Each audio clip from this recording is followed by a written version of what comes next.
I hesitate to make this video, and I hope that it won't come off to you as navel-gazing, but one can only be accused of advocating for a police state so often before one feels compelled to respond.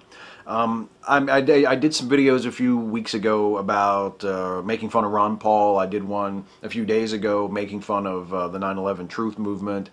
And in the comment sections to those videos, as I expected, a lot of truthers, a lot of Paulistinians, a lot of people with some very hysterical ideas about the state of the United States and about the proper course for the United States in the future, made their voices heard.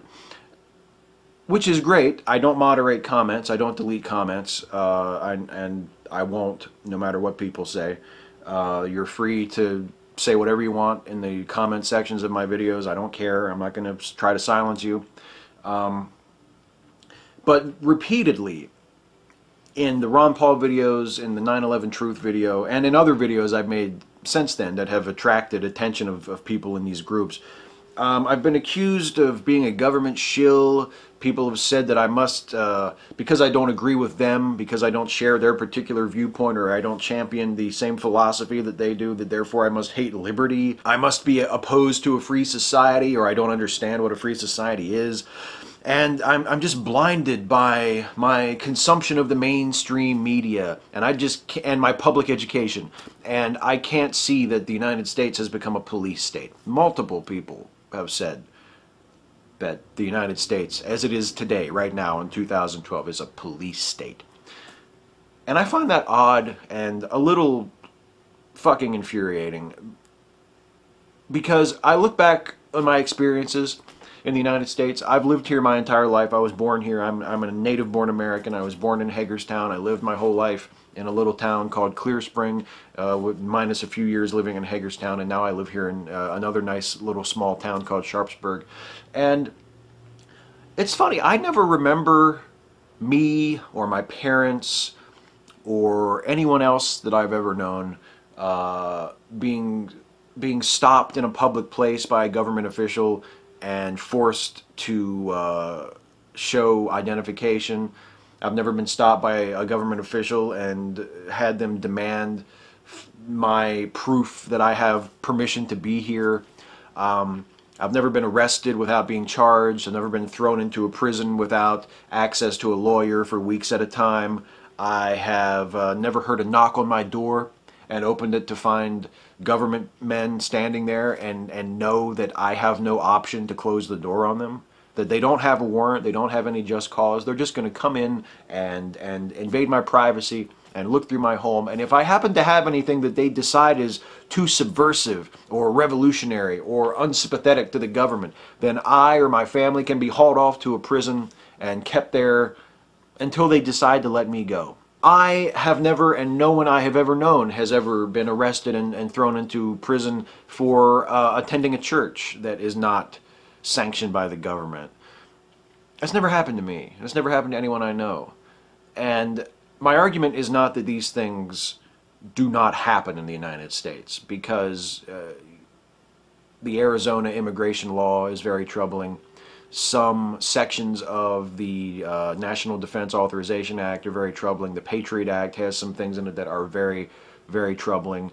The prison at Guantanamo Bay is a very troubling thing, and has been for as long as it has existed. Military tribunals, arresting terrorists, capturing terrorists, I should say, and denying them due process. These are things that I don't talk about a whole lot in these videos, but that I am aware of and that I am not very happy about.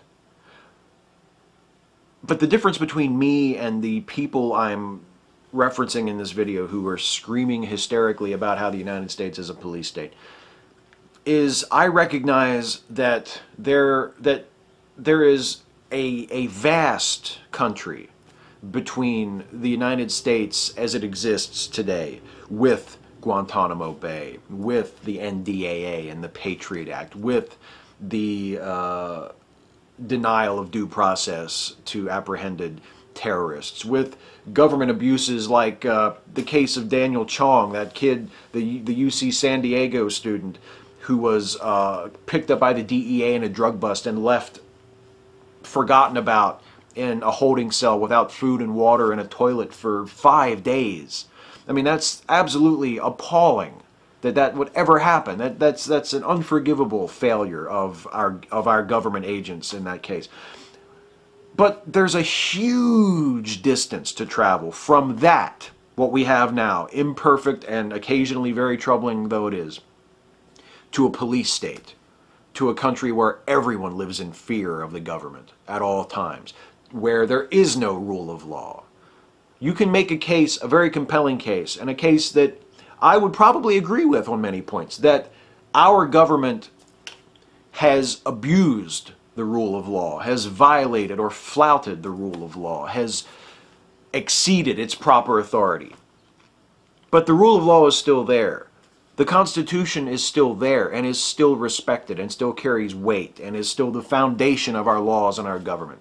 A police state, there's no such thing as a constitution. There's no such thing as a rule of law. Compare what happened to Daniel Chong to the case of Chen Guangchong, the Chinese activist, the blind Chinese activist, who was kept under house arrest and was beaten by agents of the Chinese government, and then eventually escaped to the U.S. Embassy. Now he is finally in the United States under the pretense of studying at an American university, because the Chinese government would only let him go if we could come up with an excuse that would allow them to save face, so that it wouldn't look like they were allowing this activist, this anti-government dissident to escape. Because in China, the government is still sort of trying to figure out the whole rule of law thing. Think about what life must be like in North Korea. Think about what life must be like in Iran. Think about what life must be like in China or in Saudi Arabia or in Cuba. Think about what life must be like in a nation where there truly is no rule of law, where the government is one man or one group of men or one party. Think about what life must be like in a place like that. Think about what life must be like in a place like the former Soviet Union, or in a place like what East Germany used to be. There's no comparison to that kind of life and what we have here in the United States. And the fact that I don't talk about it very much, the fact that I am not constantly shaking my fist and crying that the sky is falling about government abuses, doesn't mean that I'm not aware of it, doesn't mean that I don't care about it, doesn't mean that I think it's great that the government can go into the library and ask to see a list of the books you've checked out with no warrant, and the librarians aren't even allowed to tell anybody that they did it. I don't think it's great that the government can wiretap people's phones without just cause, without a judicial warrant. I don't think that's great. I don't think it's great that we can arrest terrorists without giving them their Miranda rights. I don't think it's great that we can hold people indefinitely because we've decided that they're enemy combatants and we don't need to give them a lawyer. We don't need to give them the same due process that you and I and any other criminal would receive.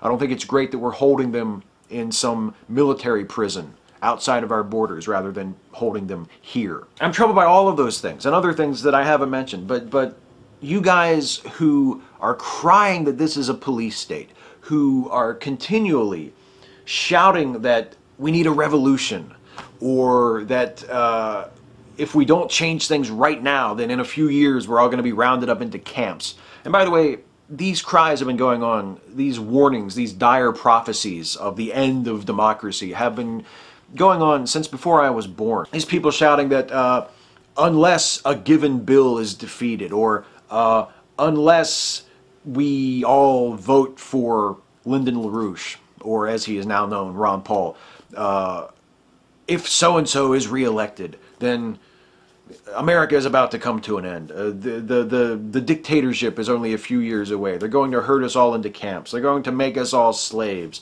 The rule of law is about to be smashed. The Constitution is about to be thrown out the window for good. All of these dire predictions that people are always making, or even worse, the proclamations that these things have already come to pass, and we're all just slaves and we don't even know it. We're not even aware of our chains. This is a police state that we all live in the United States. You guys saying those things can have no idea how ignorant and paranoid and offensive you are saying things like that in the absence of any rationality, in the absence of any facts to support your claim. You have no idea of how truly hysterical and crazy you sound, and of the tremendous disrespect and dishonor that you do to the millions of people all over the world who do find themselves living under the kind of government that you imagine in your spoiled fucking Americanness your government to be. Because there are people who really do live under totalitarian regimes. There are people who really are governed by unaccountable thugs. But if you live in the United States of America, you are not one of those people.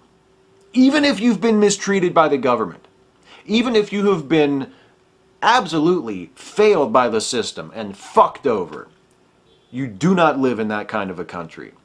As bad as the government in the United States has been and can be at times, there is a world of difference between the United States of America that you live in now. And I'm not saying that to be patriotic, because fuck empty sunshine patriotism. Fuck the bullshit, empty, blind, rabid nationalism that has infected a lot of people on the other side of this argument. Fuck those people too. I'm not saying that.